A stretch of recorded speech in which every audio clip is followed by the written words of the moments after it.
Contoh misalnya Erick Thohir. Iya. Kalau bukan karena faktor politik, menurut saya yang saya pahami dan yang saya dengar, harusnya Pak Prabowo tidak lagi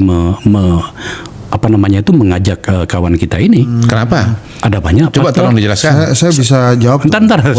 Walaupun saya bukan dari pemerintahan ya. Iya.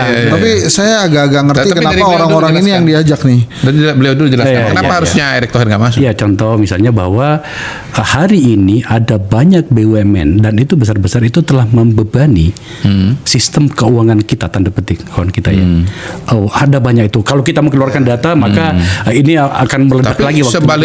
sebaliknya juga kan BUMN tiap tahun untung dan mengalami peningkatan untung kan dan masukan bagi negara tuh. Ya, ntar dulu. biarkan saya kendalikan pembicaraan gitu kan. Dan saya betul-betul khawatir dengan narasi bahwa Pak Prabowo ini nanti tunggu dia percaya diri. Pak Prabowo sangat percaya diri. Itu bahaya tuh narasi seperti itu. Kalau Anda punya presiden Anda ada bilang nggak percaya diri itu bahaya. Apalagi Pak Prabowo ini dia ini jenderal Kopassus, Pangkostrat, mendirikan partai, udah ikut pilpres berkali-kali, nggak mungkin nggak percaya diri. Para pihak dalam hal ini Pak Jokowi itu tidak lagi memberati, tanda petik, pemerintahan ini dengan tawaran-tawaran atau Kata siapa Pak Jokowi itu memberatkan Pak Prabowo, dan mana buktinya Pak Jokowi itu memberatkan Pak Prabowo? Tampaknya pemahamanku tentang situasi politik ini belum sampai pada ilmunya Mas Kodari gitu. Nggak masalah. Saya Kita mohon maaf gitu. Nggak sama. Sebagai politisi saya harus mengakui itu. Ya. Kabinet apa tadi? Instruksi Jokowi. Iya. Pasti lo nggak setuju kan Bang? Nggak setuju. Iya emang Ini masuk kabinet gitu. Prabowo. Bahkan jawabannya juga gue udah tahu tuh. Ini kabinet Prabowo independen. Pak Prabowo itu kan gini, pertama konstitusi kita jelas-jelas mengatakan bahwa presiden itu punya hak prerogatif, itu satu. Yang kedua, Pak Prabowo ini kan memang orang yang yang sudah berproses dalam dunia pemerintahan dari lama sekali. Beliau sendiri adalah ketua umum partai ketua umum partai Gerindra dan salah satu partai terbesar. Jadi jangan didiskon besar-besaran nih Pak Prabowo ini. Gitu. Beliau ini tokoh besar. Jadi tokoh besar itu pasti punya pemikirannya sendiri. Yang ketiga, sebetulnya penjelasannya sederhana sekali kok. Kenapa banyak menterinya Pak Prabowo? Jokowi. Kabinetnya menterinya Pak Jokowi. Pertama ini keberlanjutan ya. Memang Pak Prabowo motonya keberlanjutan dari Pak Jokowi. Cita-citanya, agendanya banyak yang sama ya. Hilirisasi, Indonesia Emas, Indonesia Maju, Kementerian Pangan, Kementerian Energi, dan yang terpenting adalah bahwa sebagai anggota kabinetnya Pak Prabowo, kabinetnya Pak Jokowi, maka Pak Prabowo itu sebetulnya kan udah kenal dengan orang-orang ini. Jadi dia ketemu dengan 16-17 nama ini, dia tahu apa yang mereka lakukan. Misalnya seperti Sri Mulyani. Itu udah gue omongin tadi. Jadi enggak kan beda dong. Kalau instruksinya Jokowi, Pak Jokowi menunjuk nama-nama ini, Pak Prabowo, ini nama ini dimasukkan. Tapi kalau yang saya jelaskan ini, Pak Prabowo ngelihat sendiri, dan memang Pak Jokowi nggak perlu ngomong-ngomong, dan saya nggak yakin juga bahwa Pak Jokowi ngomong, karena dia tahu itu akan melanggar hak prerogatifnya Pak Prabowo. Ya otomatis aja Pak Prabowo-nya lihat teman-temannya, lihat apa yang mereka lakukan. Bu Sri Mulyani misalnya, tadi kan disebut rezim utang, tapi kan bisa juga dilihat dari bagaimana Bu Sri Mulyani mampu mengendalikan inflasi kan. Inflasi zaman Pak SBY 8 terus turun 6. Ini mohon maaf kalau angkanya salah, periode pertama Pak Jokowi turun 4, sekarang rata-rata 2. Itu dia bisa kendalikan. Gini. Kemudian dikit lagi. Ya. Budi Gunadi Sadikin.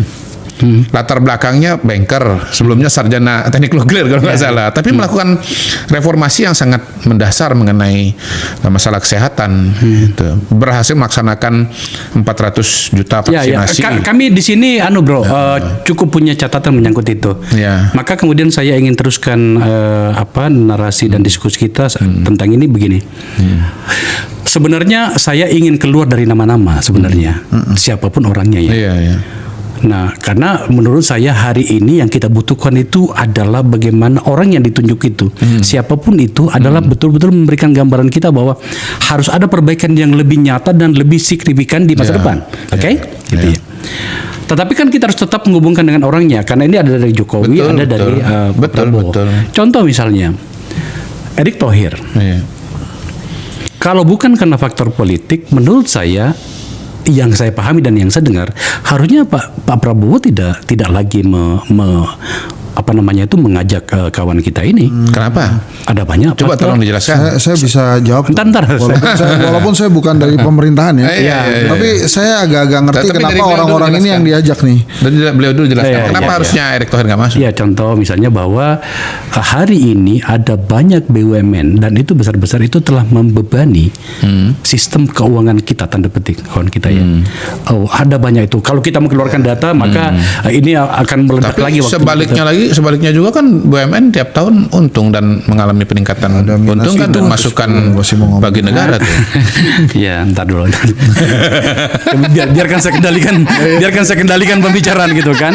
Itu tadi ya, bahwa ada banyak BUMN, bahkan sebenarnya ini menjadi problem. Kan BUMN itu tentu saja tidak semuanya menjadi problem bagi perekonomian kita, bahwa dia menyumbang dividen segala macam bagi negara, ya apapun lah kalau tidak kan gitu ya. Tapi menurut saya bahwa dari apa yang kita dengarkan, kalau rugi kan lain, untung dengan nggak untung itu beda loh Bang. Iya, tetapi kan harus untung, tidak boleh tidak. Ya kalau gini, kalau dia nggak untung, nama dia ada di situ kan aneh. Tapi kalau untung nama dia ada di situ, kebiasaan kita hanya mencetak apa yang namanya untung itu. Tetapi kemudian kita mencoba menghindarkan bicara pada wilayah resiko bernama rugi dan segala macam itu. Ada bahkan BUMN yang sudah menyatakan angkat tangan atas beban tanggung jawab dari justru dibubarkan tuh di zaman Pak Erick tegas. BUMN yang gagal, yang nggak bisa saya bisa cerita banyak soal itu. Itu sudah lama itu. Perencanaan untuk menutup BUMN celaka itu memang sudah lama. Tapi kan yang dikerjakan bahwa ditutup oleh Pak Erick, iya. Tetapi kan kinerjanya sudah lama gitu ya. Berarti tegas. Oke, nah itu salah satunya. Kemudian banyak macam ya. Maka kemudian sebenarnya akhirnya kita bawa pada wilayah politiknya bahwa nama-nama orang ini 17 ya.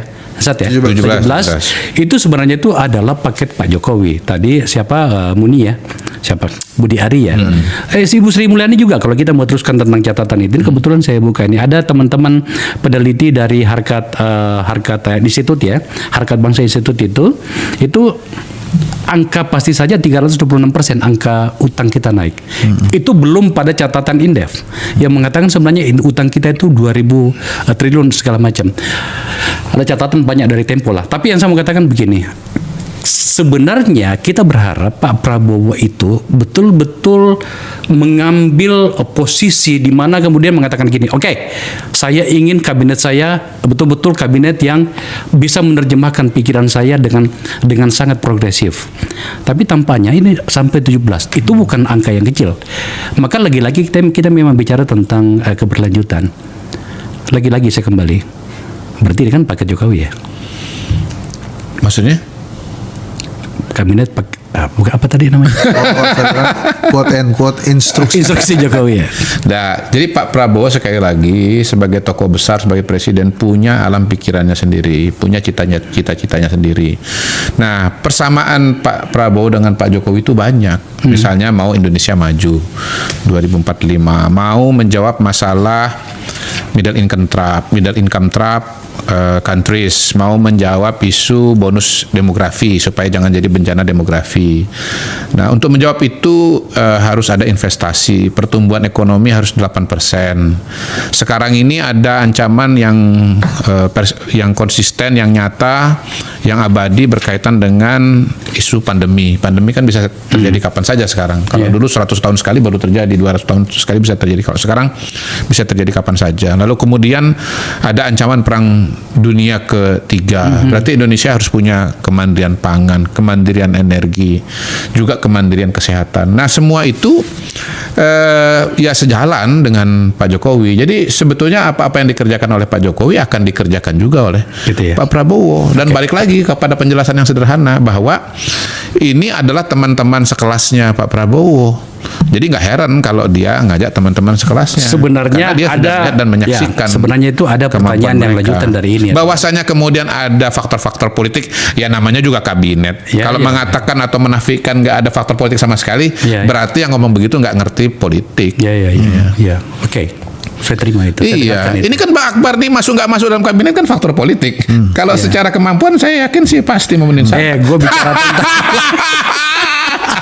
Iya ini contoh nyatanya itu ada di Bang Akbar ini. Apa? Gitu. Kenapa saya? Kenapa saya? Iya, kalau misalnya kemarin abang tetap di PSI, saya yakin abang sudah dipanggil. Tapi kan abang kan nggak di PSI lagi. Siapa? Partai Solidaritas Indonesia. Solidaritas Indonesia sebagai konsultan. Ya. Masih pegang KTA, udah lagi. Enggak. Sama sekali nggak pernah. Oh, nggak pernah masuk PSI ya. Oh, saya konsultannya. Saya dengar katanya. Iya, saya tahu. Dekat dengan PSI. Oh, dekat banget. Iya, dekat banget. Anak-anak itu saya bina. Iya, siap. Di ruangan ini mereka belajar. Siap. Gitu. Siap. Dan saya jangan diminta untuk bicara lebih banyak soal itu. Kalau saya bongkar repot loh. Nggak apa-apa. Ya, gitu. Bebas aja bang, ini acara abang. Jangan. Abang tinggal edit kan. Saya membina mereka beberapa bulan, mereka saya bina di sini. Saya rancangkan bagaimana organisasinya, gitu ya. Dan itu secara profesional. Mau diteruskan soal profesional itu? Saya mau ngomong nih bang. Gimana? Abang tanya dong. Tunggu deh. Iya makanya. Nah, kebetulan saya di-challenge soal itu. Ya kan? Saya percaya abang punya kompetensi untuk jadi menteri, tetapi karena faktor politik nggak jadi menteri kan begitu. Udah biasa aja. Kita ini kan orang tahu diri lah kita ini kan gitu. Tadi saya nah aku tanya gini. Sebenarnya ada pertanyaannya yang lebih penting dari itu. Kenapa Pak Jokowi masih cawe-cawe soal ini? Oh, gini, saya tuh ngeliatnya sih ini mudahnya ya. Saya tuh melihat masa-masa ini Pak Prabowo sebetulnya yang penting saya dilantik dulu jadi presiden. Nah itu kan boleh ya kalau kemudian rakyat berpersepsi bahwa oke lah Pak Prabowo mau ngapain aja boleh. Yang penting dia dilantik dulu dan kita berusaha untuk mengerti itu. Makanya kemudian diminta ke Solo dia datang. Pokoknya dia jaga banget lah pencitraannya Pak Jokowi itu sampai akhir ya. Kemudian pasti ada perbincangan itu dan saya sih gini ya, saya juga nggak keberatan sebetulnya, terserah Pak Prabowo aja kalau ngundang-undang orang ini jadi menteri, walaupun kalau kita kupas satu-satu kan pasti kita ketemu aja gitu. Nah ini Pak Prabowo gimana sih, katanya mau yang bersih, tidak main APBN gitu kan, tapi kalau kita buka-bukaan kan pasti ada aja, kita ketemu aja nih case-case-nya yang belum selesai. Jadi kalau untuk siapa-siapa menterinya saya oke. Tapi saya berpendapat bahwa ini adalah kabinet yang dihasilkan karena kemenangan elektoral dan punya potensi untuk membebani anggaran negara nantinya. Nah, kemudian dari mana sisi independensi Pak Prabowo? Saya ngelihatnya ya dari sisa dari 17 orang ini. Dan kemudian bagaimana dia menerjemahkan no one left behind tadi gitu ya, dipanggil semuanya, Gus Miftah, Rafli Ahmad semuanya dipanggil. Nah, lantas kemudian kita harus berharap apa pada kabinet ini? Ya memang ujung-ujungnya adalah mungkin setahun 2 tahun pertama keberlanjutan lah yang diharapkan oleh Pak Jokowi di kabinet ini. Gitu. Apakah ini kemudian dianggap representasi Gibran? Kan boleh tuh ya Pak Prabowo punya menteri-menteri sendiri, kemudian Wamen diberikan wakil presiden diberikan kesempatan untuk mendorong nama-nama juga di kabinetnya, ya boleh juga. Tapi saya mau mengakhiri itu bang. Jadi yang perlu kita lanjutkan itu adalah bagaimana nanti setelah Pak Prabowo memimpin, impian dia menjadi masan Asia itu terpenuhi, kemudian impian dia perekonomian naik sampai 8% gitu ya, dan yang paling penting adalah Indonesia tetap aman. Saya buat menjadi lebih jelas diskusi kita teman-teman. Kalau kemudian yang diajak ke sini adalah menteri-menteri yang diakui oleh banyak orang dan disepakati oleh para juru bicara publik seperti Kodari tentang kinerja Jokowi, itu yang diajak itu wajar dong. Misalnya Pak Menteri PUPR, siapa namanya? Basuki, tapi kan nggak ada. Ya, Retno Marsudi. Iya. Nggak ada juga. Nggak ada. Tapi kalau kemudian orang yang tadi nyebut soal utang lah, kemudian ada menteri yang bahkan namanya disebutkan berulang-ulang di pengadilan korupsi, tapi kemudian diajak. Saya mau tanya, sebenarnya harapan macam apa yang sedang ditawarkan kepada kita dari situasi ini? Sebelum saya ke Kodari. Nggak, kalau saya sih ngeliatnya itu tadi ya, underline saya adalah Pak Prabowo, apapun yang penting dia dilantik dulu. Dan menteri-menteri yang 17 ini semuanya punya jasa sama beliau waktu di kampanye. Masing-masing ada. Jadi kelihatannya kriteria pertama adalah menteri-menteri yang berjasa pada dirinya pada saat kampanye. Jadi itu perkara apakah kemudian Retno Marsudi yang berkualitas itu punya jasa nggak sama Pak Prabowo waktu Pilpres, itu Pak Prabowo yang menentukannya gitu. Jadi kalau tadi pertanyaannya Bang Akbar, harapan macam apa ya? Justru pertanyaan balik saya adalah sampai kapan kemudian menteri-menteri ini bertahan di kabinet Pak Prabowo? Jawaban saya adalah pada saat Pak Prabowo sudah independen dan merasa percaya dirinya meningkat berkali-kali lipat sebagai presiden, orang-orang ini juga akan diganti oleh orang-orangnya. Simpan dulu itu, kita akan bicara soal itu. Tapi tampaknya melompat lebih jauh. Ya.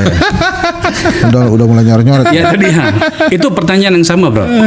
Bahwa kalau kemudian bukan paket politik tanda petik ya, maka seharusnya kalau kita bicara prestasi hari ini kan apa ya? Sekarang pencitraan soal Jokowi berhasil segala macam. Saya yakin Anda akan membantahnya, Mas Kodari. Tetapi publik telah menyetujui bahwa selain yang namanya infrastruktur, Pak Jokowi bermasalah dalam banyak kebijakannya. Tetapi justru tampaknya menterinya justru nggak ada di sini. So sebenarnya kemudian gugatan orang itu mengatakan gini, kenapa pula orang-orang ini yang di-endorse? Bahasa publik yang seperti itu yang kita dengarkan. Ya pertama menurut saya bukan cuma 17 nama ini yang berjasa kepada Pak Prabowo. Yang di luar 17 nama ini juga sangat-sangat berjasa. Kalau itu ya, kita ini kan seolah-olah tadi disampaikan bahwa nama-nama ini ditunjuk karena berjasa dan yang di luar itu tidak berjasa. Saya mau proporsional aja bahwa nama-nama yang di luar 17 ini juga sangat-sangat berjasa. Justru tidak mulai begitu dari sebenarnya. Immanuel Ebenezer misalnya, Pak kalau itu Rahmat gini bro. Ya, Sorry, yang kedua. Saya potong dulu. Sorry bro, Gini, Saya harus mengendalikan dulu. Belum selesai. Masih yang dikatakan tadi, yang dikatakan tadi dari 17 ini sebetulnya dibandingkan dengan 107 menteri itu cuma 15% saja. Kenapa sorotan ke sini? Dan saya betul-betul khawatir dengan narasi bahwa Pak Prabowo ini nanti tunggu dia percaya diri. Pak Prabowo sangat percaya diri. Itu bahaya tuh narasi seperti itu. Kalau Anda punya presiden Anda ada bilang nggak percaya diri itu bahaya. Apalagi Pak Prabowo ini dia ini jenderal Kopassus, Pangkostrat, mendirikan partai, udah ikut Pilpres berkali-kali, nggak mungkin nggak percaya diri. Percaya diri, tapi saat ini dia sedang berkompromi dengan keadaan. Iya, jangan dibilang nggak percaya diri. Nah, itu kan dua hal yang berbeda itu. Saya sebenarnya melihatnya gimana? Diskusi kita ini bukan tentang Pak Prabowo ya. Lagi-lagi kan kita sudah bicara tadi bahwa dari awal tadi kita lagi bicara mengenai kabinet Pak Prabowo. Bukan, paham. Jangan lupa, silakan diputar. Pertanyaan pertama mengenai kabinet Pak Prabowo kok. Kenapa tiba-tiba bukan Pak Prabowo? Bukan, maksud saya ini dalam konteks bahwa Pak Prabowo tadi itu ingin membalas tanda petik pada orang yang berjasa padanya. Clear barang itu. Dia orang yang bisa berterima kasih. Tapi yang kita bicarakan sebenarnya itu ada dua tokoh. Pak Jokowi dengan Pak Prabowo. Sebenarnya Hensat ingin mengatakan begini. Pak Hensat ingin mengatakan begini sampai dia bilang begini, masih bertahan lama nggak ini? Ada lagi nih. Tampaknya ada orang yang tak juga merasa cukup hingga kemudian kita harus keluarkan kata cawe-cawe itu lagi. Itu loh maksudnya sebenarnya. Itu kan pandangan Bang Hensat. Mungkin juga untuk sampai level tertentu pandangan Bang Akbar. Saya menolak pandangan itu. Enggak apa-apa. Menurut saya bahwa ini semua adalah kabinetnya Pak Prabowo. Iya, itu clear. Lah kenapa jadi clear lagi? Nah, itu kan tadi clear. kan Anda kan sibuk mengatakan bahwa instruksinya tadi Jokowi. Kita kan membahas persepsi. Tolong ya dicabut kalimat. Tunggu. Kabinet kalau judulnya kalau Anda meyakini bahwa memang Pak Prabowo itu dominan. Bahkan saya tadi menyebut soal Wapres. Nggak ada soal Wapres. Antara judul dengan persepsi. Judulnya itu memang kabinet Pak Prabowo, itu kita sepakat. Tapi persepsi publik kan boleh enggak. Kalau persepsi saya itu linear antara judul dengan inti. Justru itu makanya saya sedang memperjelas pandangan yang dijelaskan atau disampaikan Bang Hensat dengan bedanya pandangan saya. Gitu. Saya bedanya tuh cuma kan beliau juga mengatakan ini cawe-cawe, ini instruksi. Jelas. Ini judulnya kabinet Prabowo ini. Iya, ya sudah. Tapi kemudian dijelaskan ini komposisinya ada berbagai persepsi. Ada makanya orang-orangnya Pak Prabowo, semuanya berkontribusi. ada orang-orang yang 17 di antara 107 cuma 15%. Kenapa ngangkat-ngangkat yang 15 seolah-olah ya ini semua menafikan yang sisanya tadi itu berapa saya udah hitung tuh 83 itu paling tidak 97 malah. Sorry 90. Kalau menteri doang 30%. 90. Iya. Teman-teman sekalian. Ya 30% kan bukan mayoritas. Saya ambil lagi ya. Itu bukan di sini bukan forum ini kita tidak terbiasakan kita bertengkaran itu yang kemudian kita tidak fokus pada. Siapa yang nggak fokus? Kalau saya fokus betul dari tadi. Kalau saya fokus betul, saya menyimak Bang Hensat, saya menyimak Bang Akbar dan saya berusaha fokus. Gini. Ya, yang saya maksud itu begini. Sebenarnya justru yang kita mau bahas itu adalah bagaimana kita maju selangkah dalam hal berpolitik. Tanggal 20 yang akan datang itu akan ada presiden baru dengan seluruh komitmennya terhadap rencana-rencananya dan programnya. Oke? Nah, tapi juga kan kemudian kita ini masih berada di kawasan kebudayaan timur. Mungkin saja ada persepsi mengatakan mungkin saja Pak Prabowo merasa nggak enak segala macam lah. Yang kita mau tekankan ini adalah bisa nggak sebenarnya para pihak dalam hal ini Pak Jokowi itu tidak lagi memberati tanda petik pemerintahan ini dengan tawaran-tawaran atau kata siapa Pak Jokowi itu memberatkan Pak Prabowo dan mana buktinya Pak Jokowi itu memberatkan Pak Prabowo? Nggak ada porsinya Pak Jokowi itu untuk memberatkan Pak Prabowo. Dia bukan ketua partai. Jadi Anda mengatakan sama sekali tidak ada nama yang didorong. Nggak ada. Nggak ada nama. Saya justru minta ditunjukkan buktinya itu apa. Nggak ada buktinya sama sekali. Bahkan logika dasarmu juga nggak ada.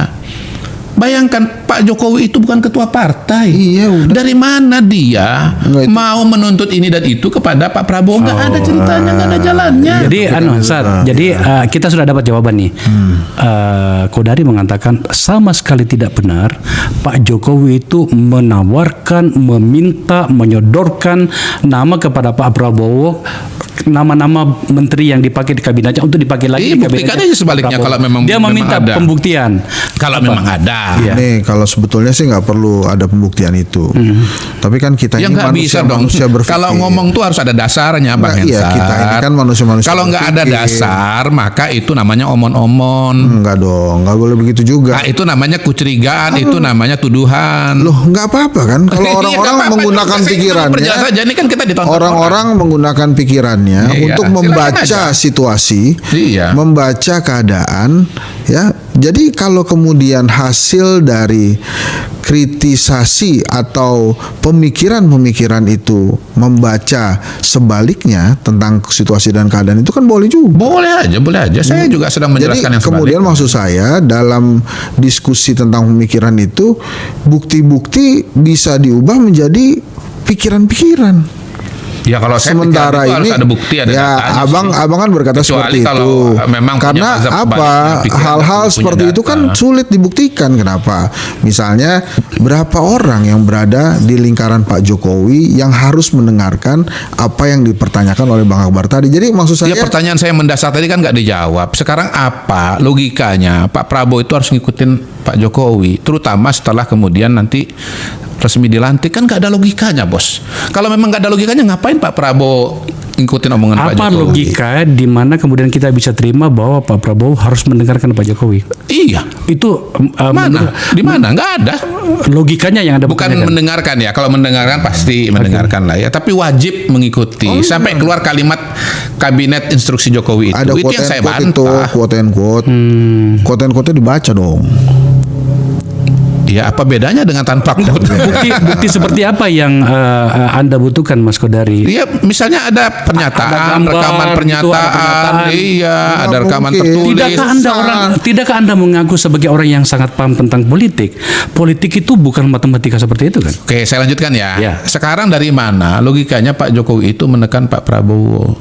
Kalau dia ketua partai misalnya ya.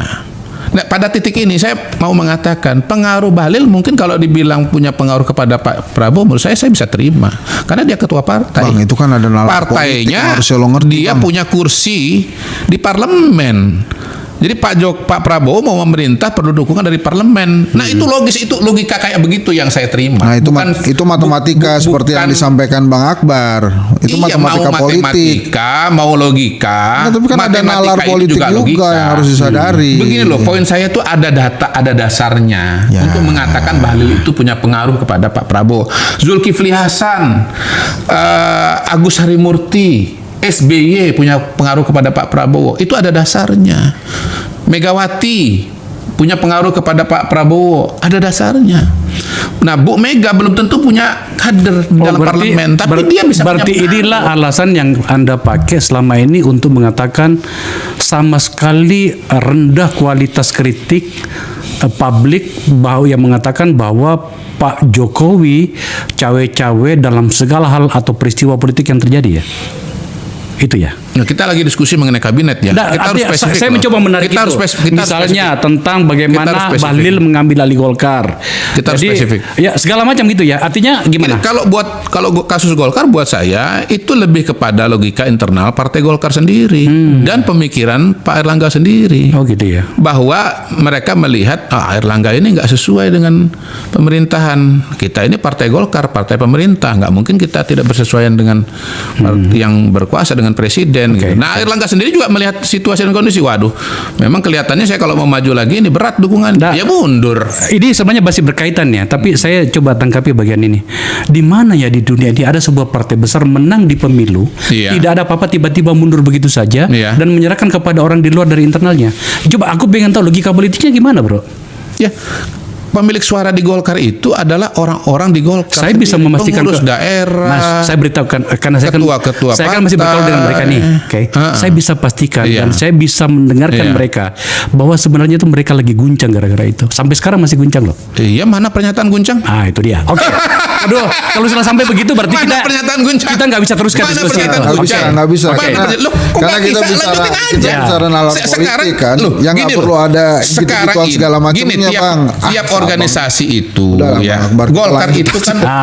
Golkar itu kan partai besar ya, punya kalkulasinya sendiri, punya value-nya sendiri. Kenapa sampai saya sebutkan ini karena juga punya logikanya sendiri, punya sendiri, punya value-nya sendiri. Hormatin itu dong. Jangan disamakan Partai Golkar dengan PDI Perjuangan. Kita sudah ketemu. Apa yang terjadi di PDI Perjuangan belum tentu sama dengan di Golkar. Karena pada bagian ini saya sudah bisa mengunci bahwa tampaknya pemahamanku tentang situasi politik ini belum sampai pada ilmunya Mas Kodari gitu. Nggak masalah. Saya mohon maaf gitu. Nggak sama. Sebagai politisi saya harus mengakui itu.